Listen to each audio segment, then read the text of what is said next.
एक दिन गौतम बुद्ध अपने शिष्यों के साथ एकदम शांत बैठे हुए थे। उन्हें इस प्रकार बैठे हुए देख उनके शिष्य चिंतित हुए कि कहीं वे अस्वस्थ तो नहीं हैं।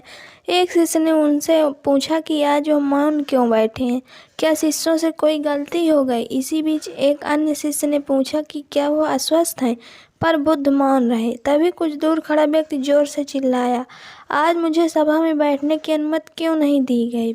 बुद्ध आंखें बंद करके ध्यान मग्न हो गए। वह व्यक्ति फिर से चिल्लाया, मुझे प्रवेश की अनुमति क्यों नहीं मिली। इस बीच एक उदार शिष्य ने उसका पक्ष लेते हुए कहा कि उसे सभा में आने की अनुमति प्रदान की जाए।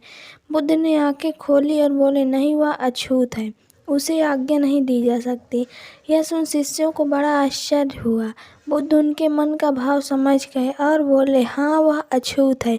इस पर कई शिष्य बोले कि हमारे धर्म में तो जात पात का कोई भेद ही नहीं है, फिर वह अछूत कैसे हो गया। तब बुद्ध ने समझाया, आज वह क्रोधित होकर आया है। क्रोध से जीवन की एकाग्रता भंग होती है। क्रोधी व्यक्ति प्रायः मानसिक हिंसा कर बैठता है, इसलिए वह जब तक क्रोध में रहता है तब तक अछूत होता है। इसलिए उसे कुछ समय एकांत में ही खड़े रहना चाहिए।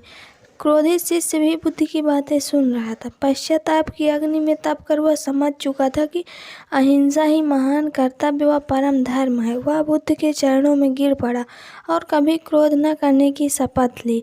आशय यह है कि क्रोध के कारण व्यक्ति अनर्थ कर बैठता है और बाद में उसे पश्चाताप होता है। इसलिए हमें क्रोध नहीं करना चाहिए। असल मायने में क्रोधित व्यक्ति अछूत हो जाता है और उसे अकेला ही छोड़ देना चाहिए। क्रोध करने से तन मन धन तीनों की हानि होती है। क्रोध से ज़्यादा हानिकारक कोई और वस्तु नहीं है। बुद्ध ने कहा भी है, क्रोध को पाले रखना गर्म कोयले को किसी और पर फेंकने की नीयत से पकड़े रहने के समान है, इसमें आप ही जलते हैं।